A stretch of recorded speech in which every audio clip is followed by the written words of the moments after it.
Guadalcanal.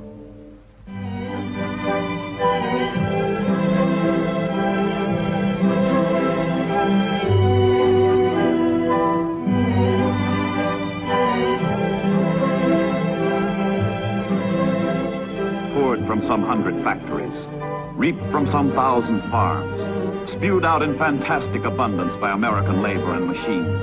The supplies for war are heaped upon an island base in the South Pacific.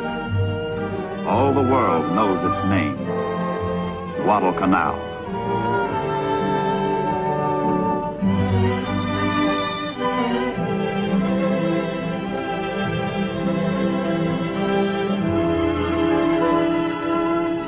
Springboard for attack, storehouse for victory. Yet in 1942, Guadalcanal was wild jungle. 90 uncharted miles of festering malaria and rainforest, bypassed for centuries by history, forgotten by man. But by June of 1942, the unpredictable forces of war began to link San Francisco in the United States with Guadalcanal in the Solomon Islands. The 1st Marine Division embarks for the South Pacific. Destination, New Zealand. Mission, undetermined. Somewhere, on some unspecified battleground, sometime in the uncertain future, the untested Marines will clash with the tested soldiers of Japan. But first, the tedious ordeal of the convoy. Uneventful, interminable weeks at sea.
The ocean lifeline to the South Pacific is the war's longest and the war's most tenuous.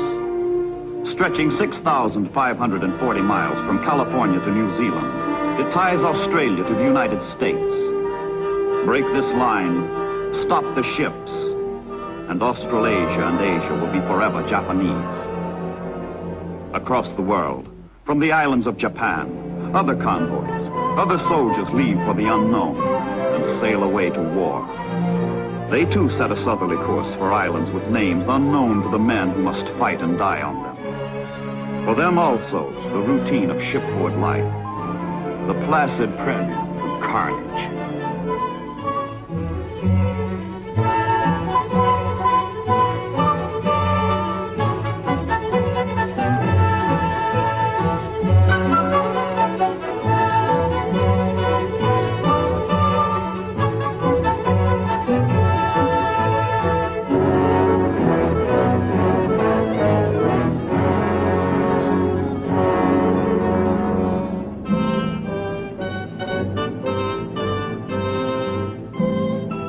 After the conquest of Rabaul in the Bismarck Archipelago, the Japanese push down the Solomon Islands.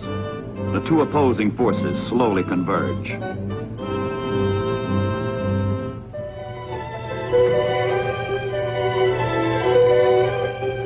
Early in July 1942, a lone American plane sets in motion a chain of events which will bring those forces together at a place which neither side has foreseen nor planned.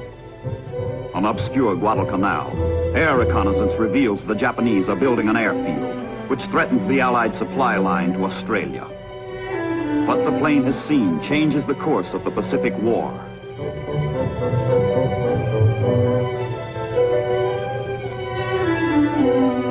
The Pentagon, Washington, seat of American war planning. The Joint Chiefs of Staff recast their global strategy to meet the new Japanese menace to the Allied positions in the South Pacific. Resources are slim, trained troops are lacking, but the Japanese can be permitted to go no further. Guadalcanal must be taken.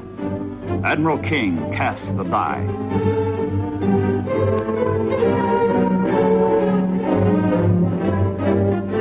New Zealand lies in the shadow of the Japanese advance. For the United States forces stationed there, little time remains to enjoy the cordial hospitality of a sincere ally.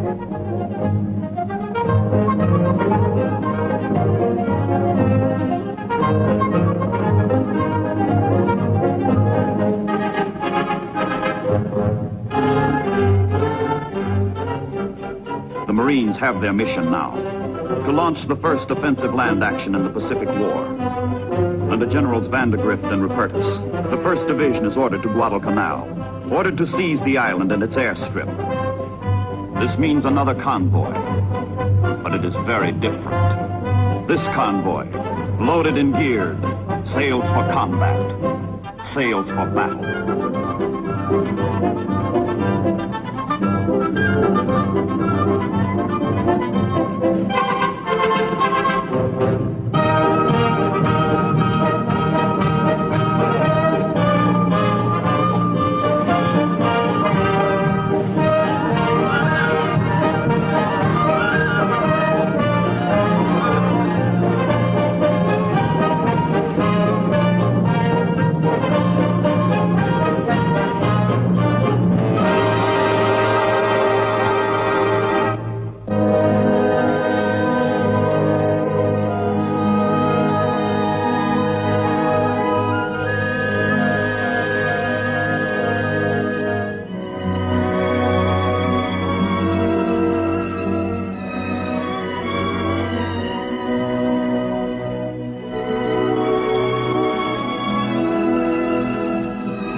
August 7th, 1942. Exactly 8 months after Pearl Harbor, the United States of America takes the offensive against the Empire of Japan. For the first time, the American overture to assault preludes invasion of the islands across the Pacific. The theme of the future is played on the beaches of Guadalcanal.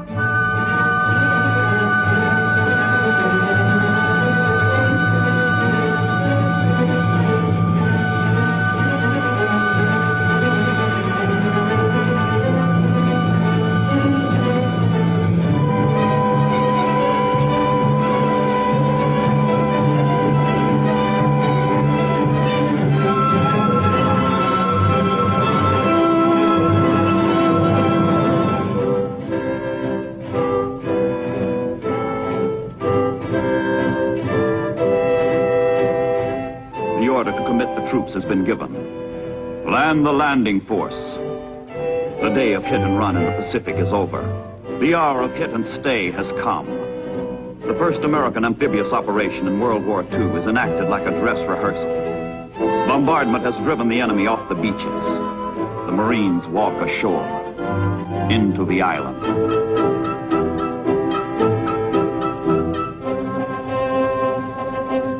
18 miles across the Sound, others land on Tulagi Island. Violently opposed by Japanese Marines, American Marines fight their way ashore.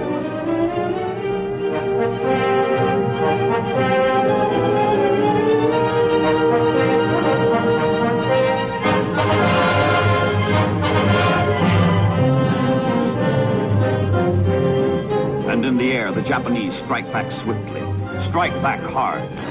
Bombers from Rabaul hit American transports before they can unload supplies vitally needed to sustain the landings. Damage to the transports at sea means near disaster to the Marines ashore.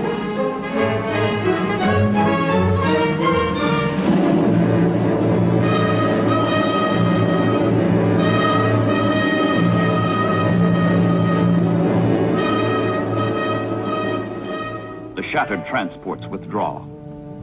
Stripped of supplies, the Marines dare not waste a moment encountering their implacable, impersonal, hateful foe, the jungle. Now it begins. The toil and the terror that makes Guadalcanal not a name, but an emotion.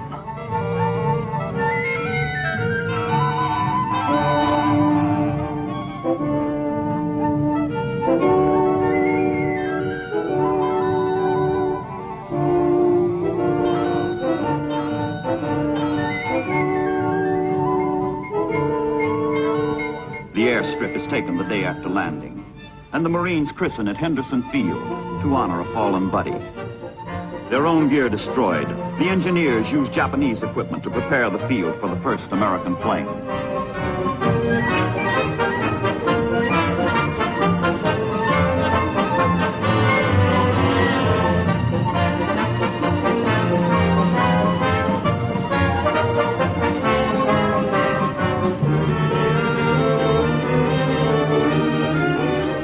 The Japanese reacted sluggishly on the beach. They unleash full fury from the sky.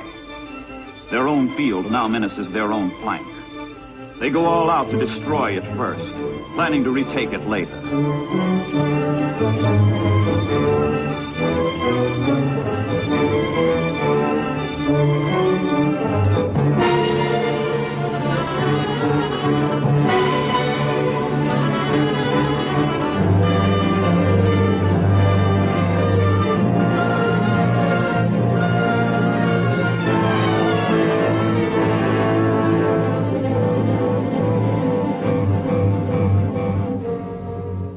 Under the dark cover of night, the Japanese filter reinforcements ashore.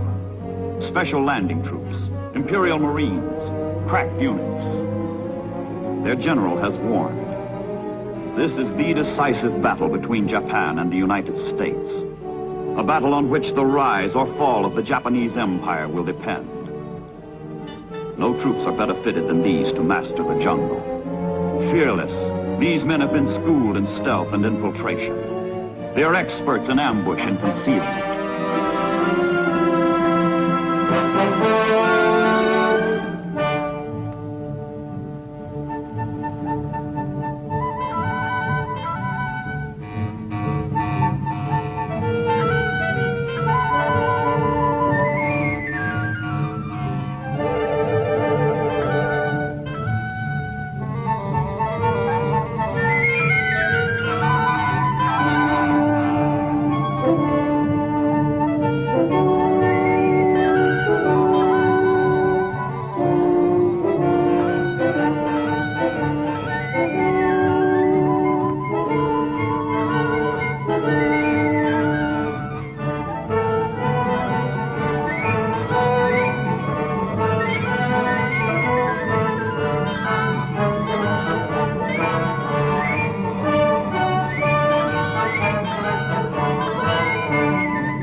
And the Americans? They meet savagery with savagery. They fight, and they fight, and they fight.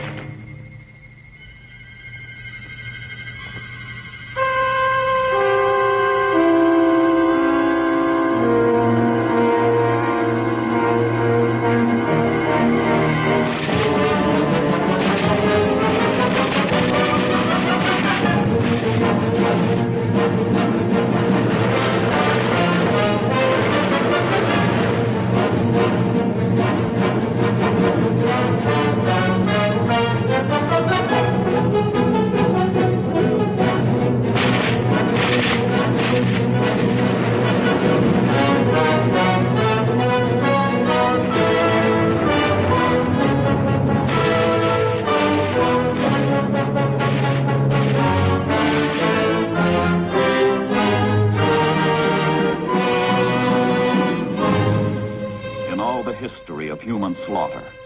Few troops have ever endured such scourging as the Marines on Guadalcanal.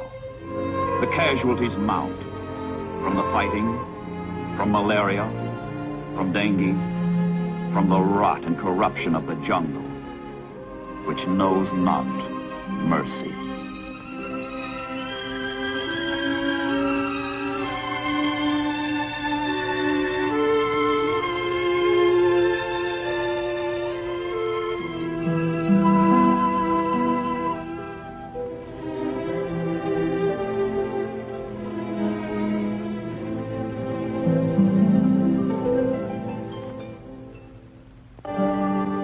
Salute the rising sun. Throughout their empire, throughout newly conquered Southeast Asia, throughout the South Pacific, the Japanese pause out of respect for their symbol of national superiority. Theirs not to reason why. Theirs but to do and die. And die they will, and die they do in a series of the most terrible sea battles in history. Down from their island fortress to the north, Rabaul, comes the Imperial Japanese Navy with timetable regularity, the Tokyo Express. But sailors of the United States and Australian Navy sacrifice their blood for their brother Marines, who cannot hope to control Guadalcanal against an enemy who controls the surrounding seas. The Japanese come down the slot of water between the Solomon Islands and head for the sound called Iron Bottom, because it is strewn with the hulks of dead ships, the bones of dead sailors. The Battle of Savo Island, the Battle of the Eastern Solomons, the Battle of Cape Esperance, the Battle of the Santa Cruz Islands, the Naval Battle of Guadalcanal, the Battle of Tassafaronga, the Battle of Rennell Island. Nights of inhuman ordeal and defeat. Nights of more than human valor and victory.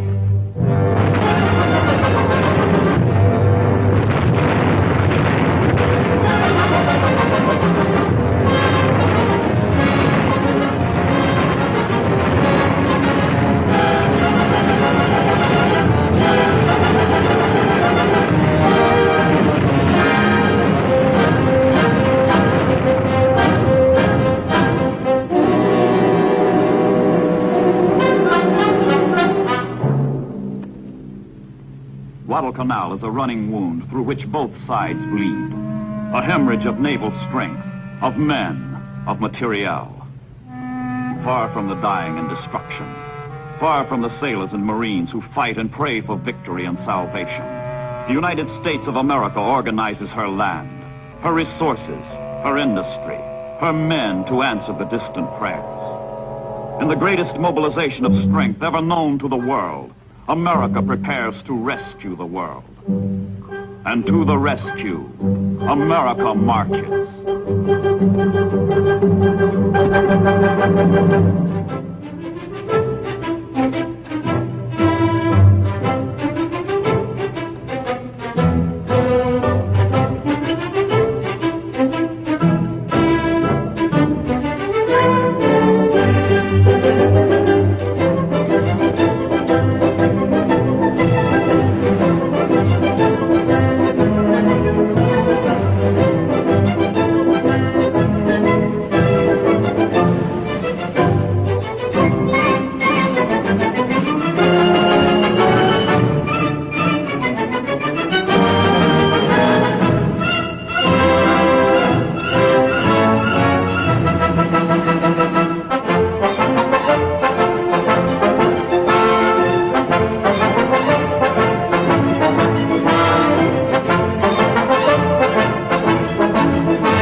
And on Guadalcanal, another march. A march of grim men. Old young men. A march of men leaving purgatory. The 1st Marine Division is being relieved. What's left of it. And on a lonely grave at Lunga Point, there is a prediction about the Marine who lost his youth. That when he goes to heaven, to St. Peter he will tell. Another Marine reporting, sir. I've served my time in hell.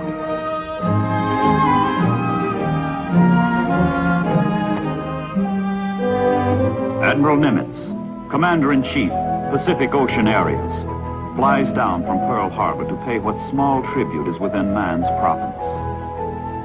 If there was horror and ferocity, there was also courage and self-sacrifice. If there was death, filth and disease, the Marines turned the tide of war and stopped their enemy. The Japanese will advance no further. And as the surviving Marines wave goodbye, one of the greatest tales of heroism slips out of focus into history. To these men go the honors accorded the Greeks at Thermopylae, the colonials at Valley Forge, the British at Waterloo, and now, the Americans at Guadalcanal.